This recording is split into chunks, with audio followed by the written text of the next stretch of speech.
Good evening, everyone.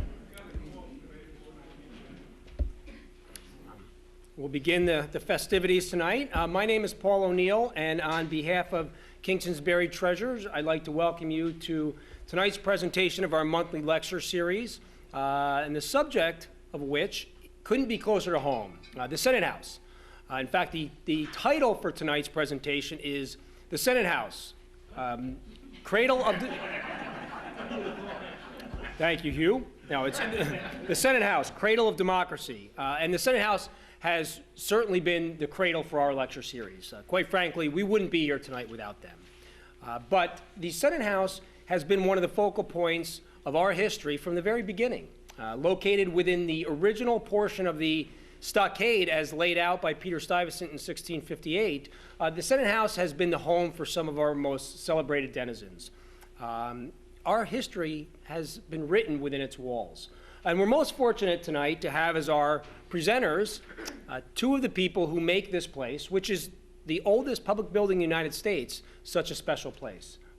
So I would ask you to give a warm welcome to the people who welcome us so warmly month after month, Deanna, Preston, and Tom Kernan.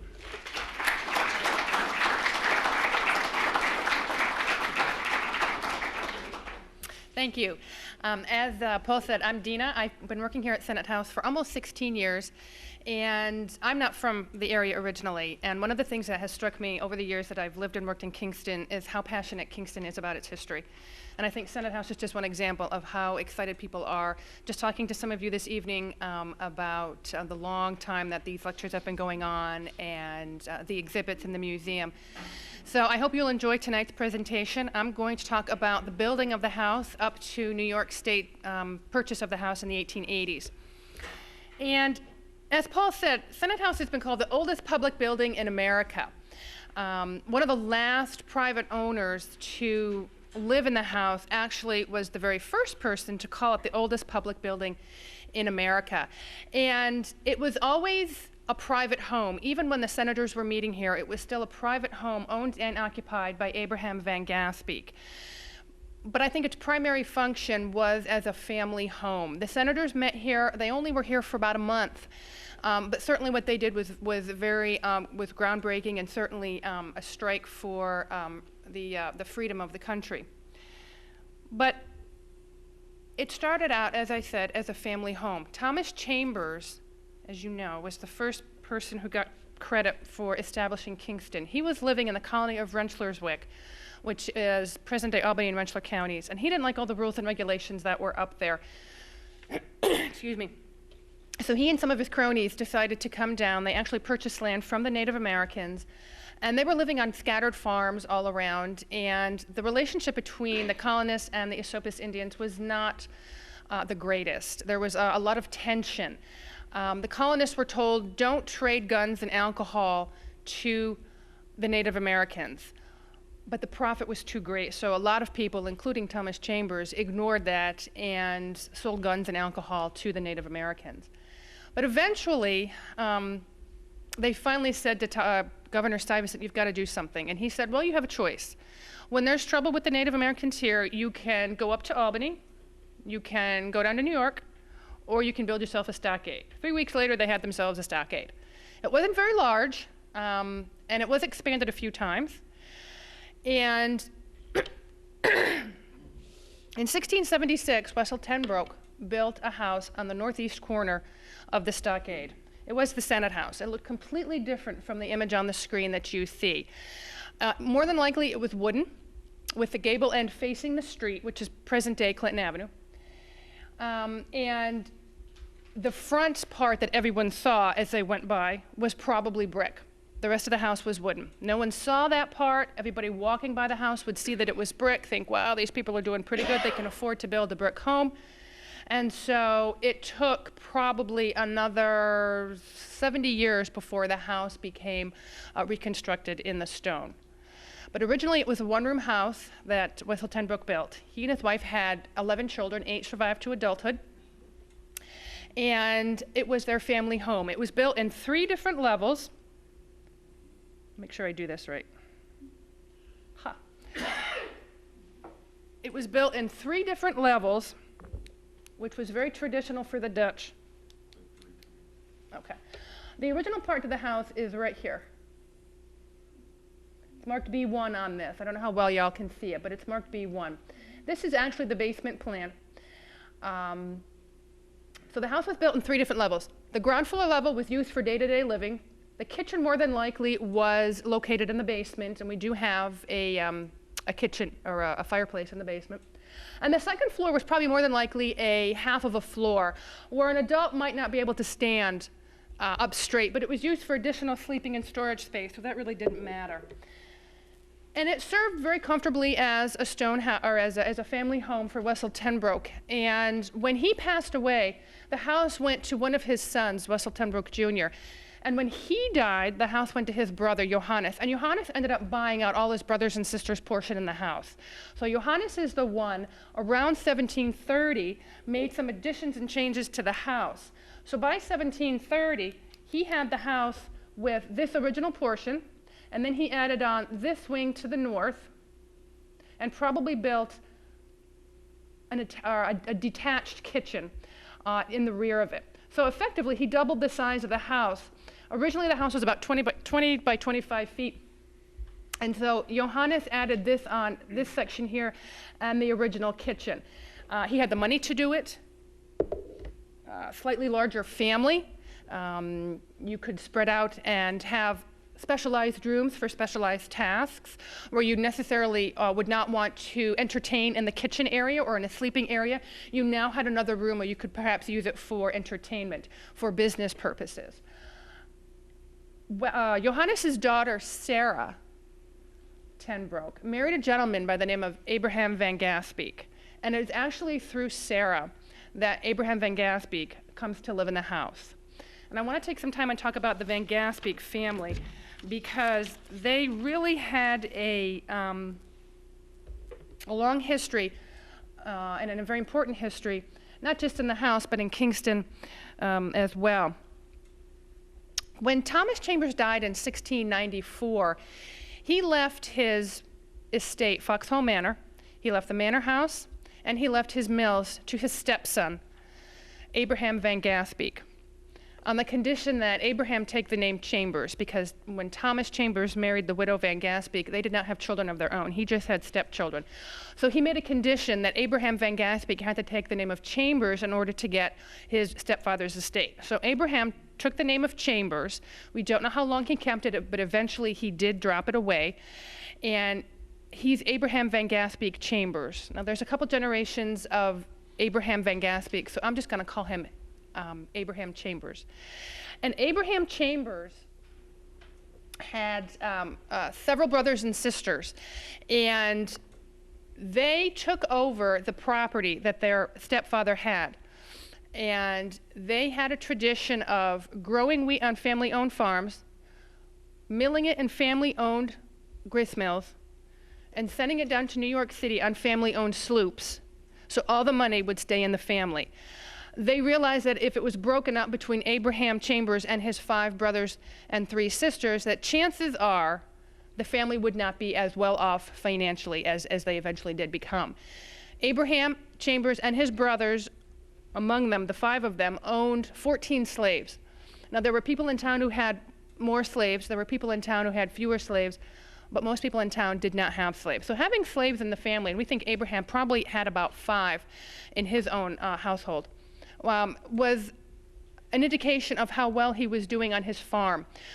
Abraham Chambers' son was Abraham, and I call him our Abraham because our Abraham is the one who rented the house out to the senators.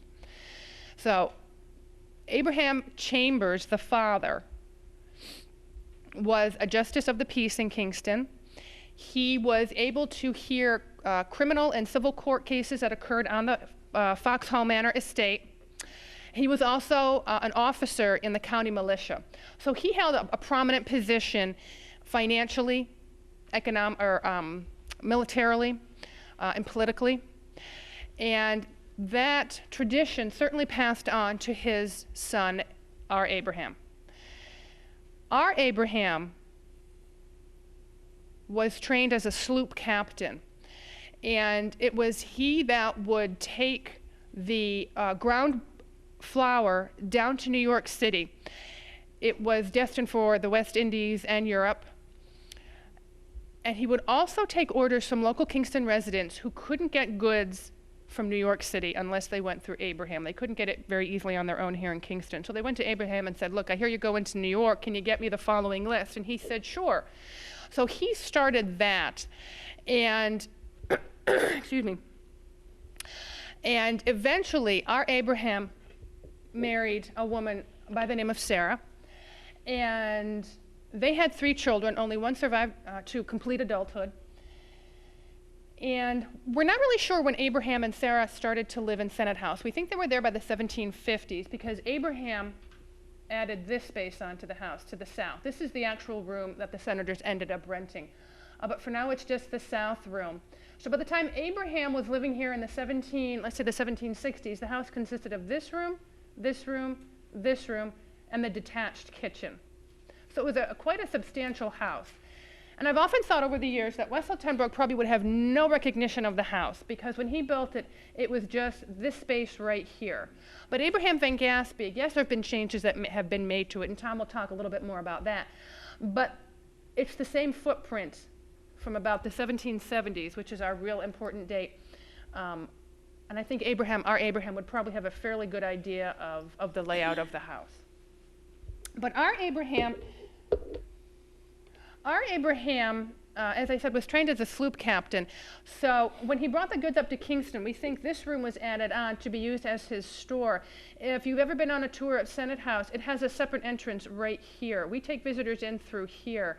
There's a door here, and there's also a door here. And when the tour's over, we let visitors out of the building at this space here. But having a separate door was very practical because it separated the private living space, this part of the house, from the more commercial space, this part of the house. There is also a staircase that's been blocked off. It's very narrow, but it's a staircase that goes up and down. So if anybody had to get supplies from the basement or from the attic, they could use the staircase here. So there was a beginning of the separation of your work life from your private life. And you can start to see that with how our Abraham ended up using that south room. Now, our Abraham was also involved in politics, and he was also involved in education. He was one of the trustees of the Kingston Academy. He was a justice of the peace. He was a juror. So again, he could hear cases and make rulings on cases. And we think at the time of his death in 1794, he may have owned at least 1 slave, maybe 2 slaves. His will does indicate, I think there's at least 2 slaves, a man and a woman, that he had in his will. Excuse me. Now, one of the things that our Abraham did was he was a member of the Board of Trustees, which was the governing body for Kingston. And as such, he played a role long before he rented the room out to the senators for the meeting place of the first senators. The Board of Trustees supported the Continental Congress's boycott of the English goods and the tea in the 1770s. And they also supported the Article of Association, which was signed to support the New York Provincial Congress as the leading governing body of the colony of New York.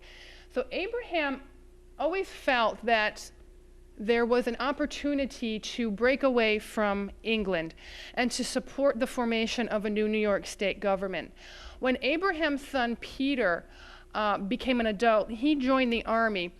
And he spent a great deal of time over across the river. And a lot of the letters that we have between Abraham and Peter talk about business, but they also talk about some politics and things that are going on. And Abraham felt very strongly that he was a New York State resident, and that New York State certainly had a right to govern itself in a free manner. So by the time he actually rented the room out to the senators, he already had established a pattern of supporting the freedom of not just New York, but the whole United States as well. By the 1770s, Abraham was not taking a very active part in going to New York on the sloop any longer. He actually hired a sloop captain. He may have even trained one of his slaves to be the sloop captain. And he was asking his son Peter to act as his agent in New York. Abraham's wife Sarah was not well. She actually died in 1775 or 1776. And in many of the letters that we have between Abraham and Peter, as I said, they talk about the business, but they also talk about Sarah's health. Peter, in every letter we have, Peter always inquires after, how's mother feeling? Is mother feeling better? Give her my love. And Abraham would write back, your mother's feeling better. She was actually able to sit up in bed for a little while today. She went downstairs today. Or in a couple of them, your mother's not doing so well. She was very much taken with a fever and a pain in her head. And then there were the other little things that make the letter so much fun to read. Abraham would write to Peter, your mother wants to know, did you get the basket with the sausages and the warm socks? If you have any mending or laundry to do, bring it home. Your mother will take care of it when you come home. We look forward to seeing you. We send you our love. There's a lot of affection in the family.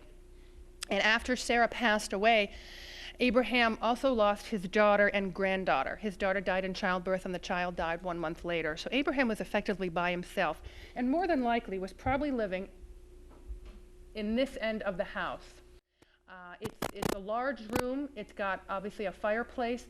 It would have been very comfortable and very easy to stock it with firewood. So the senators are looking for a room to rent. They were meeting down in Fishkill before they came here. And they basically came to Kingston because Kingston had enough lodging for everyone. They did not stay in the Senate House. They found lodging elsewhere in the city. They met here. Abraham was a smart businessman. He actually charged the senators a fee. We don't know how much it is. I'd love to find out how much it cost them to rent here. But we do know they grumbled and groaned and said it was too expensive, so they haggled back and forth with Abraham, and they finally settled on a satisfactory price. But as I said, we don't know what that price is. The closest thing we have to indicate the payment was that there was a letter saying, please pay Abraham Van Gaspik for the rent of his home. They met here starting in September 9th, 1777. They wanted to start meeting earlier in the year. They started coming in the summer, but they never had a quorum until September. They met here for a month, and then they got word that Fort Clinton at Montgomery had fallen to the British forces in early October.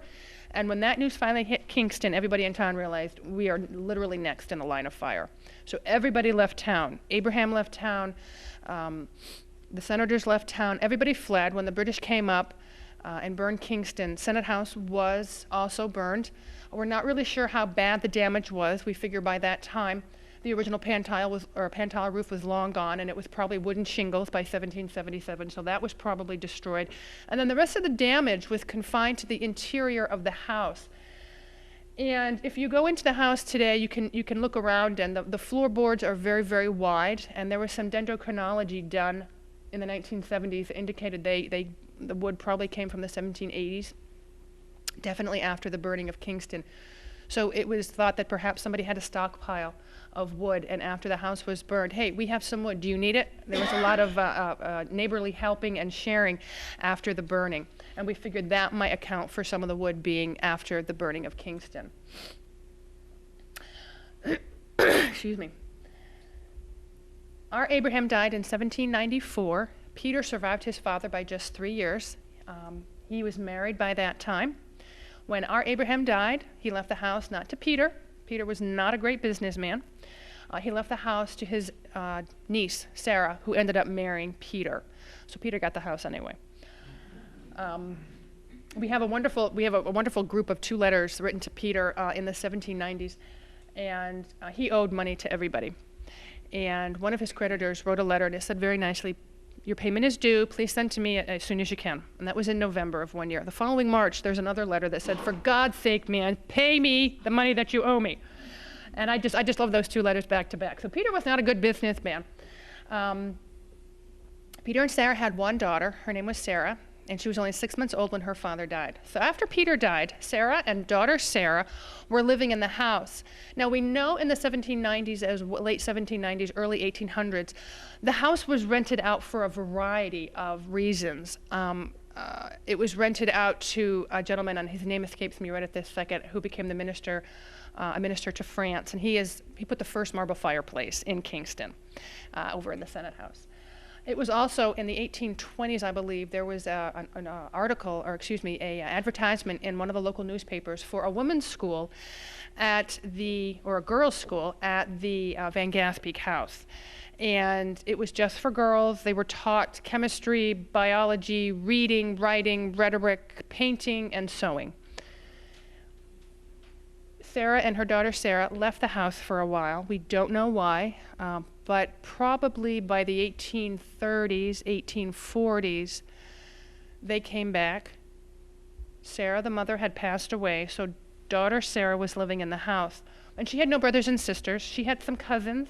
And when she passed away, she left the house to her cousin, Charles Ruggles Westbrook. And when he passed, he gave it to his half-brother, Frederick Edward Westbrook. And he was a lawyer in New York City and planned on and ended up using the house strictly as a summer house. We know he had some changes made to the doors and the windows and the interior walls. He made it more comfortable for himself for use as just strictly a summer house. And it was he that actually coined the phrase, Senate House is the oldest public building in America. And it really wasn't until, around this time, because when he died, he gave it to his sister Elizabeth, who was married to Marius Schoonmaker, and they're the ones that ended up selling it to New York State. But Frederick Edward Westbrook really saved the house, I think, to a certain degree, because around this time when he had the house, and he wrote a booklet in 1877, I believe. It talked about a lot of the historic events that happened, not just at Senate House, but in Kingston as a whole. And it's a wonderful read. But he also talks about the historic preservation movement. The Mount Vernon Ladies Association had stepped in and was saving George Washington's home from falling apart. And so Senate House really kind of rode on the coattails of that organization, and people were realizing how important it was to save the buildings that were associated with really important events in our early nation's history. And if it weren't for Frederick Edward Westbrook, I don't know if Senate House would have been in such excellent condition when New York State purchased it, because he really did a lot to save the building. It wasn't until much later that it was known as the Old Senate House. When he had it, it was my family home, because everybody who's lived in the house from the time Wessel Ten Broeck built it in 1676 until New York State purchased it in 1887 could trace their family back to Wessel Ten Broeck. Not always in a direct line, but always back to Wessel Ten Broeck. So that's another great testament to how much people love Kingston and don't want to move away because it's such a great place to live. Tom?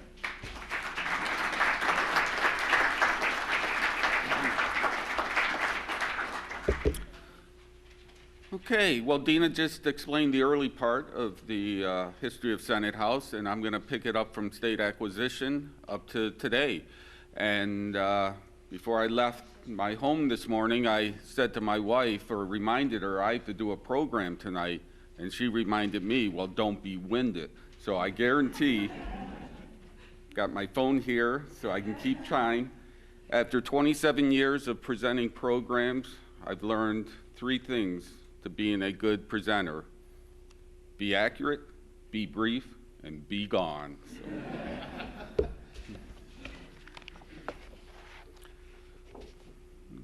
Okay. There you go. Okay, this is what Senate House looked like when the state bought it from Marius and Elizabeth Schoonmaker. The state purchased it on October 29th, 1887. It was purchased for a figure of $8,000, which the state actually budgeted up to $10,000 to purchase the home. New York State architect Isaac G. Perry accepted the deed for the house, and changes were made immediately. Perry made a study and offered recommendations for improvement. His plan was to make it appear as it did when the Senate met here, which was the historic preservation philosophy of that period. The philosophy of historic preservation has changed tremendously, especially since the 1970s. Prior to the 1970s, even through the 60s, the philosophy was when you acquire a house, let's make it look like the time period you're interpreting, whether it actually looked like that or not. A thought comes to mind, before coming here, I worked at another state historic site called Herkimer Home State Historic Site in the Mohawk Valley. And their restoration period was between 1960 and 1967. People in the museum field recognize the Cooperstown graduate program for museum studies as being the first and most famous of the museum programs in the country. They were established back in 1964. And I was talking with a guy who was one of the early graduates of that program back in the 60s, and he told me that one of his professors would actually take the class over to Herkimer Home to show them what not to do in historic preservation, because they completely gutted it without regard to the historic fabric, the walls, the ceilings, the woodworking, and put it back as they saw it should be for a home in 1777. So that was really the philosophy at the time. So you see many changes that have happened to Senate House and other historic sites like Herkimer Home that New York State owned. I just want to read an article, just a short paragraph that appeared in the Daily Freeman back on February 12th, 1887, before the state actually purchased the house, but they're talking about changing it for the better. And the article says, Isaac G. Perry, the commissioner of the new Capitol at Albany and supervising architect of the state's buildings, was in Kingston yesterday examining the historic Senate House on Clinton Avenue. Mr. Perry made a very thorough examination of the building, measuring every room and preparing a diagram of the house. The house will be changed externally to a considerable extent, every change being in the way of restoration so as to make it appear as it did when the Senate met here. The roof will be reshingled with old-fashioned broad shingles and will be extended over the eaves. The modern cornices will be removed and all wooden additions taken away. The modern chimneys will be rebuilt of stone and the exterior of the house will be otherwise greatly improved. So making those changements back in 1887 were seen as an improvement.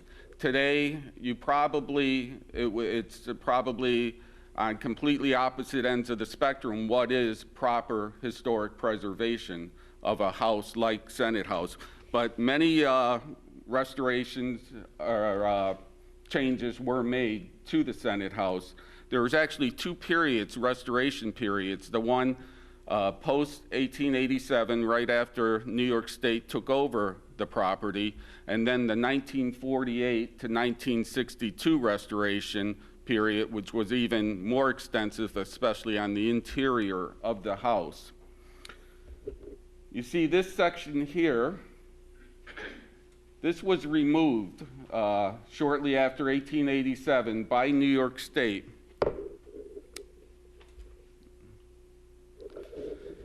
And in its place, this was built, which we recognize today as part of the Senate House.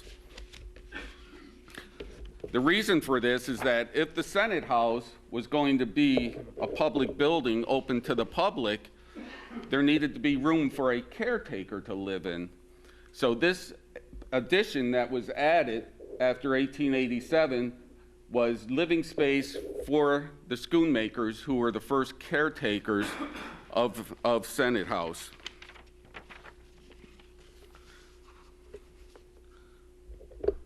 Another change that was made to the exterior of the Senate House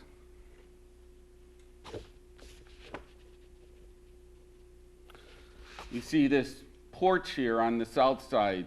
This was removed, and also you'll notice clapboard all along here on the gable ends and where the dormers are had wood clapboard on it, and that was all removed as well. Another addition that was made to it, this area here is the kitchen. So this was built by New York State along with the area for the caretaker to live in. back around 1887, 88. So this is not the original kitchen to Senate House. It's actually a later addition onto it that the state put on. So when you're in there, basically, as I mentioned, the state, their philosophy back then was to make it look like the period you're interpreting. So they actually built what they thought looks like and does a 1777 kitchen.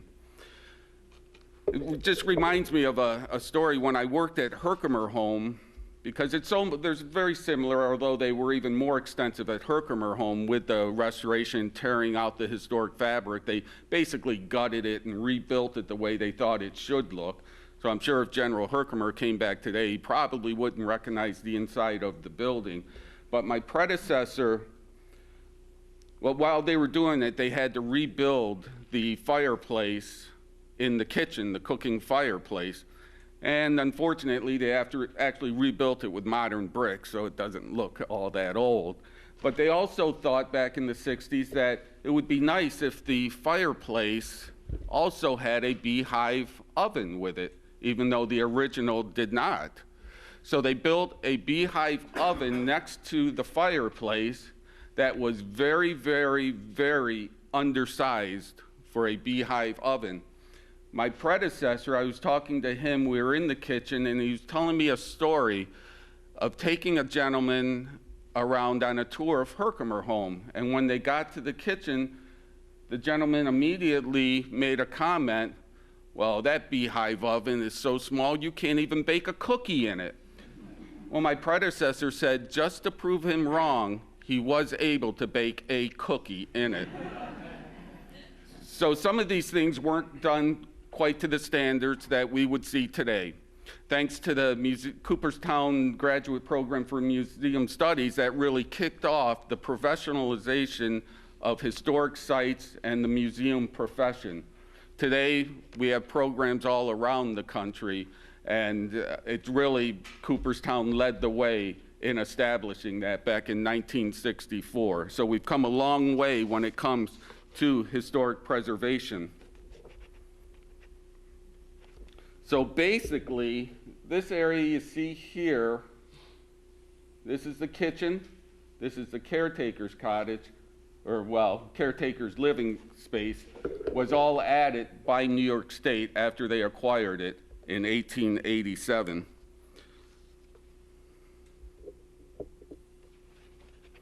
Repairs were also made to the chimneys, and a wood shingle roof was also installed.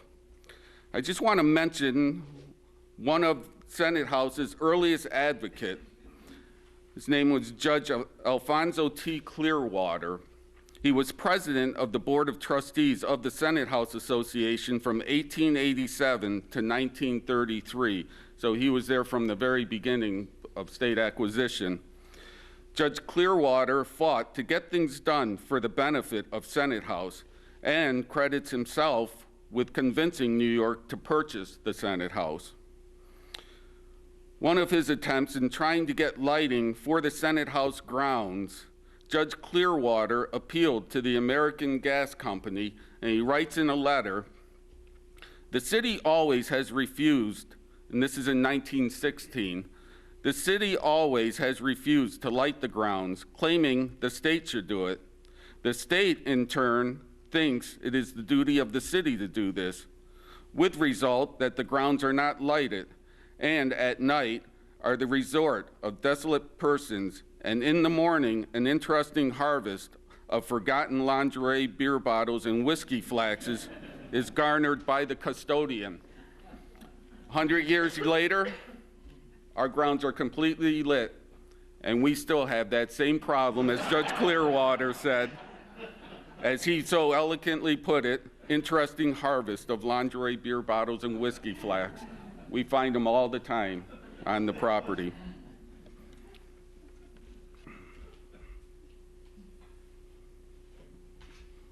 There we go. Okay. However, the most dramatic changes to the Senate House occurred during the 1948 to 1962 restoration period under the New York State Architect's office. And this is just a floor plan showing where they replaced windows and doors, and I'll actually read off a list of some of the things that they did during this, but this was the most active restoration period, 48 to 1962. Before the restoration began, Miss Elizabeth Holohan, a member of the American Institute of Decorators, was retained as a consultant for the Senate House restoration. Ms. Holohan recommended that the restoration be carried out with sensitivity to original building fabric. She recommended that the jambs of the window recesses should not be replaced. The floors should not be given a drastic sanding. The repainting should be sensitively undertaken, and the historic bricks should not be sandblasted. She had warned the state architect not to fake the old in a historic house. She was actually a lady very much ahead of her time, because that's what we do now. We don't fake the old. But back then, the philosophy was completely different. Perry,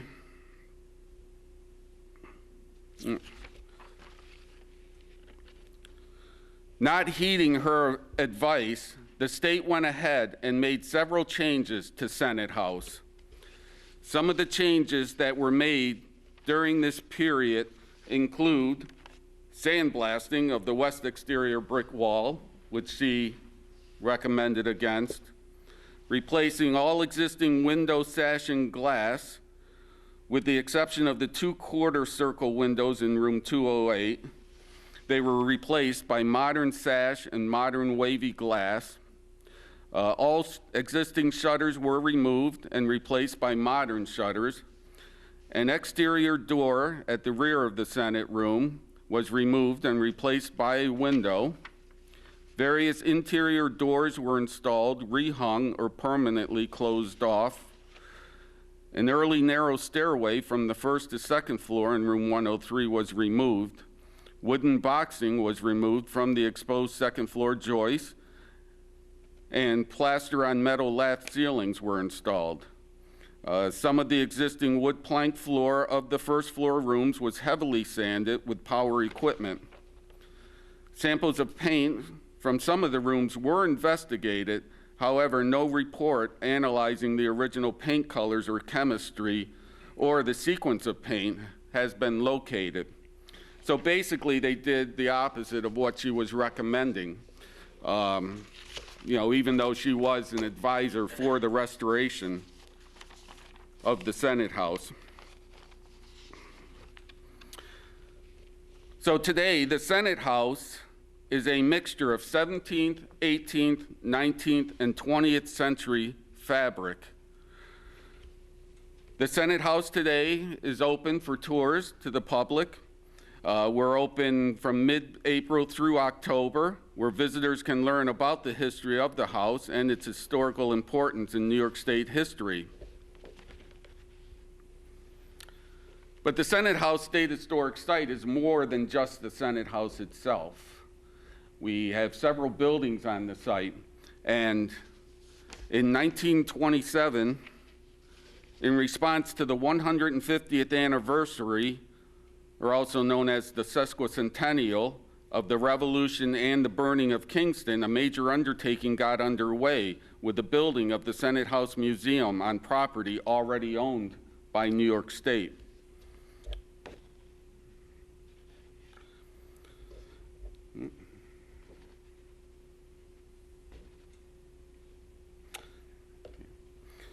A bequest of $10,000 for the planned $100,000 building was left for this purpose by Judge Alton B. Parker, who had run for President of the United States on the Democratic ticket in 1904. His wife, Amelia, pictured next to him, for many years also actively sought additional funds from the state. Finally, on September 10th, 1927, the cornerstone of the new museum was laid with Governor Alfred E. Smith among the attendees. After several delays, the museum was opened on Flag Day, June 14th, 1930. Over the years, changes have been made to the interior of the museum. In the 1970s, in response to the upcoming bicentennial, the second floor of the museum was renovated. You see from this picture, this is the second floor. It consisted of many rooms. In the 1970s, for the bicentennial, the state knocked down the walls and made the second floor one big gallery that we have today.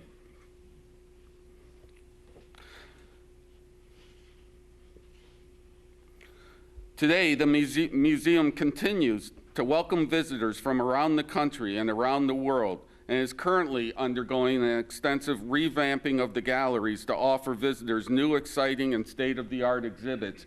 You may have noticed when you hung up your coat, the exhibit that was in there, which we formerly called the Recollects Gallery, has been taken down, and we're working right now on a new permanent exhibit, up-to-date, modern, that's going to be featuring the old historic stockade area here in Kingston. So we're looking at that opening by the beginning of our season in 2016. In the meantime, what we're going to put in that space is we had a very successful temporary exhibit entitled With Malice Toward None, Ulster County in the Civil War. We had that over in the Lauren House, just as a one-year temporary exhibit. We're revamping that exhibit, and we're going to be moving it temporarily into that space for next season until the permanent exhibit is installed in that room. So as early as next season, you'll see changes here. You're seeing them now with the exhibit coming down, but you'll be seeing changes here in the museum. New things to look at, new things, new reasons to come to the museum. The museum is a great asset to the site, and we're hoping within the next 3 to 4 years have both the Recollects Gallery, formerly Recollects, and the space upstairs all occupying new and exciting exhibits.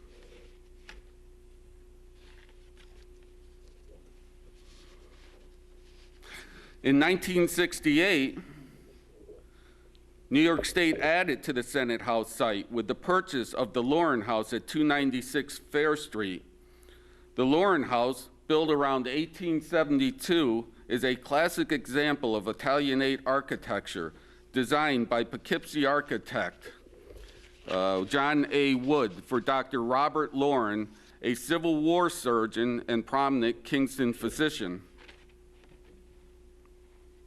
In 1924, William N. Connor purchased the Lauren House from descendants of Dr. Lauren and moved his business, the Connor Funeral Home, into the building. I believe this is the embalming room in there.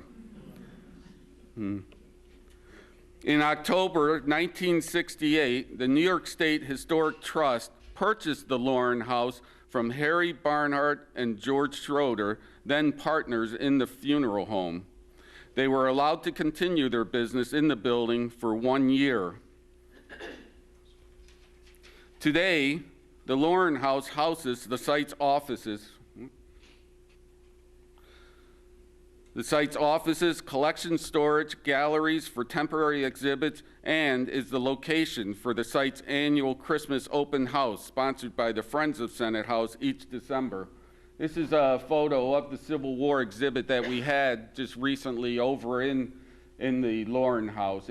Lauren House has great gallery space over there for temporary exhibits. And we were just talking about what our next temporary exhibit's going to be over there in the Lauren House. So we're hoping to, hopefully, within a reasonable amount of time, have another temporary exhibit over there. But this exhibit will be temporarily moving to the museum to fill the space until the permanent exhibit is installed in the spring of 2016.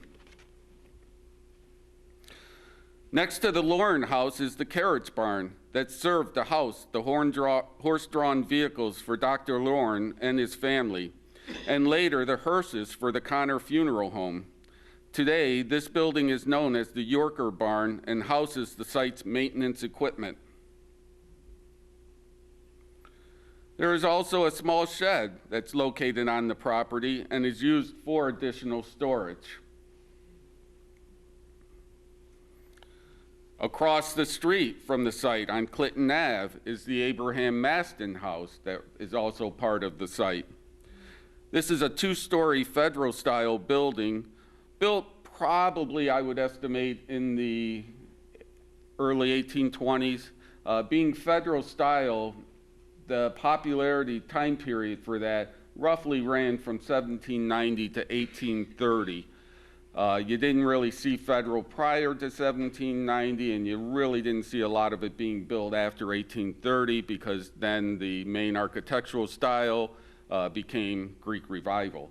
So I would estimate this is early 1800s because of its architectural style. This building most recently served as the City of Kingston Uptown Visitor Center.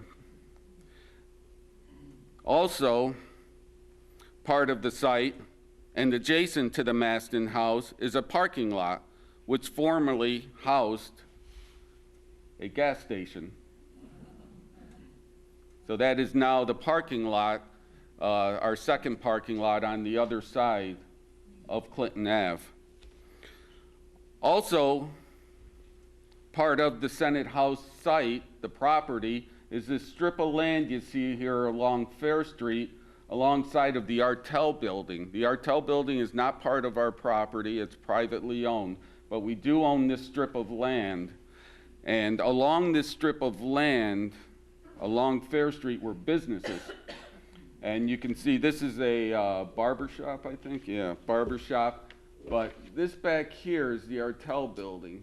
So all along Fair Street, along where the Artel building is, where there's that strip of land, did house businesses. In fact, every now and then, because the foundations are still there, it causes the ground to sink, and we have to bring additional fill in, which we just did either last spring or early summer, I think it was, to fill that in. So we discourage people from going into that area, but that's also part of the property itself.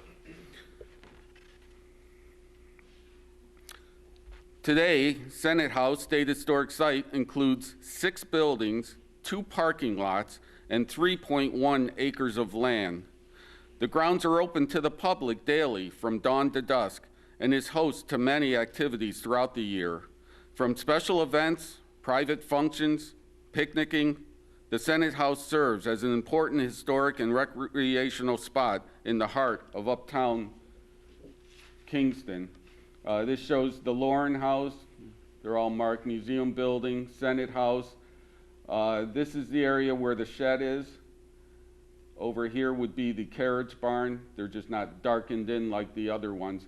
So you can see what started out as just the Senate House has evolved over the years into a large complex here in the middle of uptown Kingston, and we offer a variety of different activities over here. It's an extremely popular place in the nice weather for people to come and have their lunches, picnic here.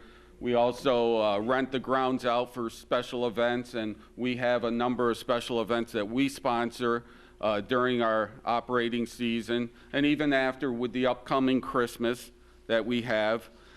Just to mention the Christmas, I would like to end by inviting everyone to join us for our upcoming special event, a Festival of Lights on Friday evening, December 5th from 5 to 8 p.m. in conjunction with the Uptown Kingston Snowflake Festival. There will be a lot going on here at the Senate House site and in Uptown in general. That evening, enjoy visiting the Lauren House, elegantly decorated for the holiday season. Stroll the grounds and marvel at the extensive light displays. Take a leisurely horse and wagon ride through uptown Kingston. Participate in the tree lighting ceremony. Enjoy the sounds of Christmas carolers. Enjoy chestnuts roasting over an open fire. And for the young, visit with Santa in front of the Senate House Museum. The event is free. Everything I just mentioned is free, even the horse and wagon rides around uptown. That's sponsored by the Friends of Senate House, pay for that. and enjoy the upcoming holiday season at Senate House State Historic Site. So thank you for your time.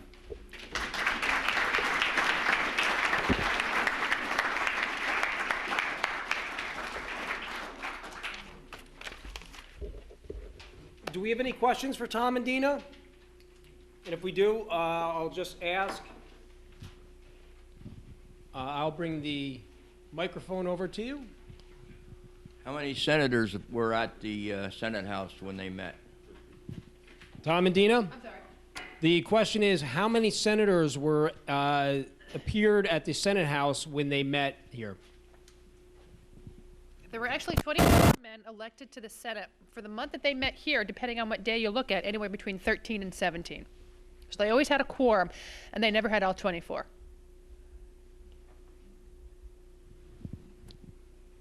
Any other questions?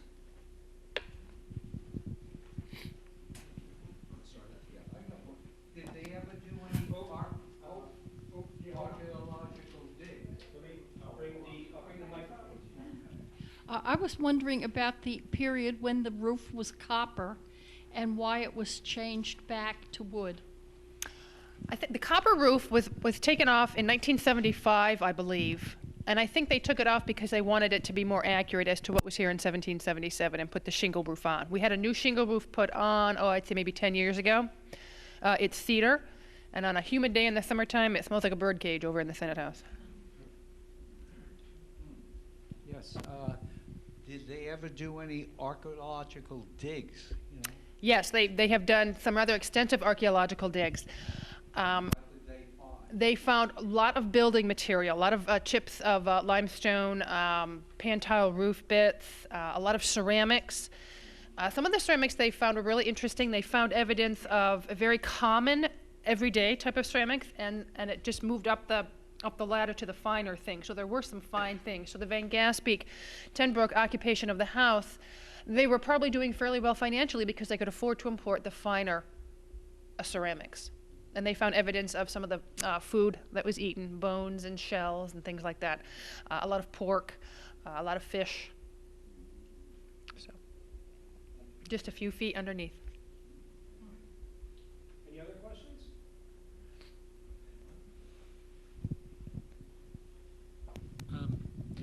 The Van Gaspik, I had come across that name when I was doing my report on Vanderlyn. Mm-hmm. That Van Gaspik was a friend of, the portrait was done of, who was Vanderlyn's sponsor? Oh, Aaron Burr. Aaron Burr. Yes. Right. So that was Peter? Peter Van Gaspik was a friend of Aaron Burr, yes. And he's the one that introduced the painting of Aaron Burr Yes. to Van, to, Yes. Yes, that's exactly right. Yes. Okay, great. Yep. Thank you. We have a wonderful collection of letters that Aaron Burr has written. Politics, writing to Peter, writing in code. We do have one letter that's kind of in code. So yeah, we do have some Aaron Burr letters in our archives. Do we have any other questions? No? Well, Deanna and Tom, thank you. Thank you.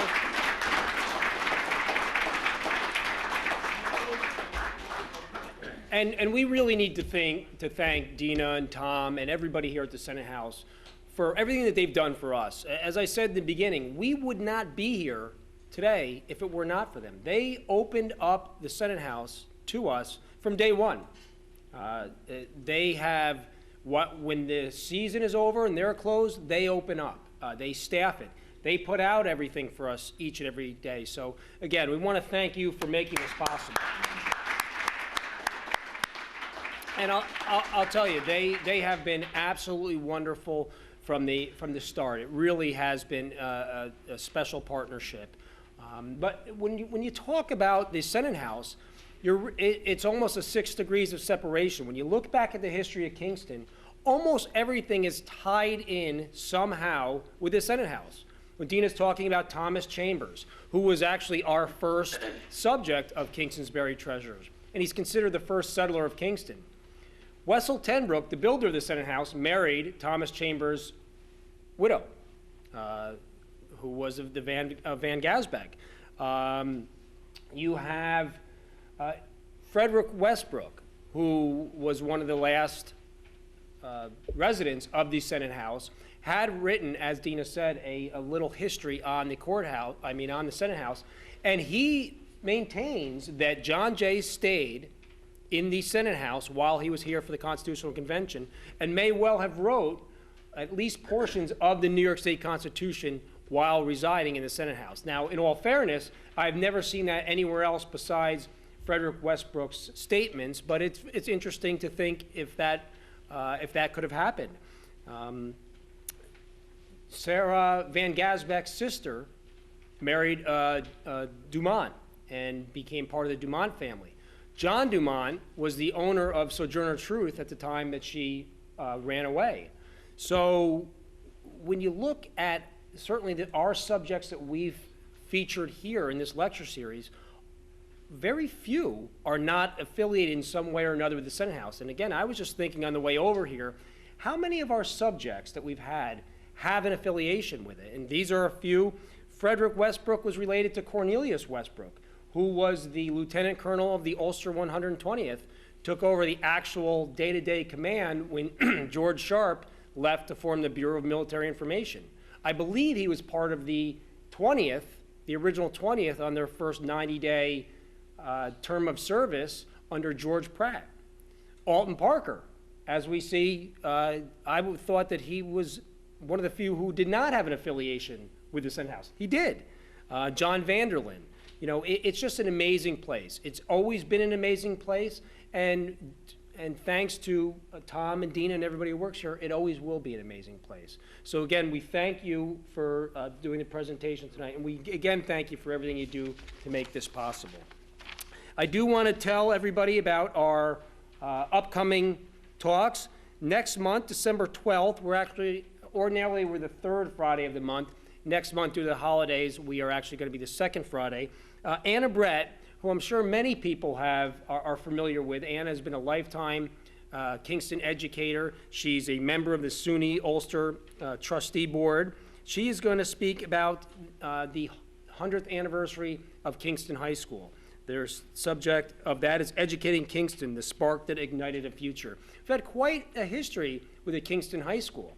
Going beyond what we've discussed in the past about the Academy building, I found that there were four U.S. Army generals that have graduated from Kingston High School.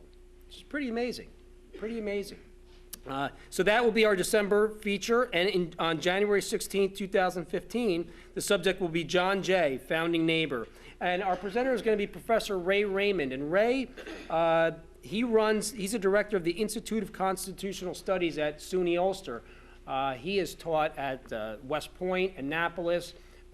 They run a lecture series at SUNY Ulster through the Constitutional Studies program that is absolutely amazing. And I've seen many people here at that. And I'll tell you, they have wonderful speakers and subjects. But I go because Ray Raymond is so entertaining. He's the MC, and he is as entertaining as any of the speakers they've had. So he's going to be here with us in January. So we hope that everybody can join us next month and as we continue.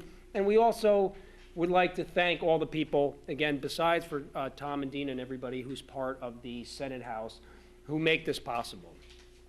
This is really a community effort. This has been a wonderful series, and it's because of all the people that you see up here and all of you. Again, we appreciate your support. We appreciate your love of history. And again, we'll keep going as long as you are willing to participate and be part of it. So we thank you. We hope you have a good weekend, and we hope to see you in December. Oh, one other thing. One other aside, and I forgot. Deanna referred to the minister of France who resided for a period of time right at the Senate House. That was John Armstrong, and John Armstrong was part of the Newburgh conspiracy during the Revolution when George Washington and the Continental Army were at Newburgh and New Windsor at the Cantonment. Everybody's probably heard of the famous speech that George Washington gave when there was really a mutiny in effect. The soldiers hadn't been paid in so long. They'd given up any faith that the Congress would come to their aid. And they basically stated that they didn't feel that the soldiers should pay any attention to Congress anymore, that they should go their own way, and that they implied to George Washington that he should maybe take up the mantle of power and act as king. They wrote there was a very famous series of letters to that effect. They were written anonymously, and George Washington came to the building that they called the Temple to address the officers and the men of the Continental Army, and that was where, when he started reading his speech, he put on his glasses and said, if you'll excuse me, I have gone not only gray but blind in the service of my country. Said that the officers and the soldiers who were there all broke down in tears. The mutiny dissolved, and everybody agreed with George Washington that they would continue to support the government and allowed the United States government to actually come into existence. John Armstrong was the writer of the letters that created the mutiny. He was very circumspect about that after, and I believe that it was John Tappan, who lived at the DAR house, who kind of outed him for this, said that he was the writer of it, and the two began a very angry missive through the papers. They were political opposites, but John Armstrong was the writer of that. He was the formulator of the Newburgh Mutiny. So he became Minister of France under Thomas Jefferson and rented out and lived for a number of years the Senate House while his children went to the Academy building. So just another tie in not only our local history, but in our national history, where the Senate House has played such an important role. So sorry to pull everybody back. Again, have a good weekend.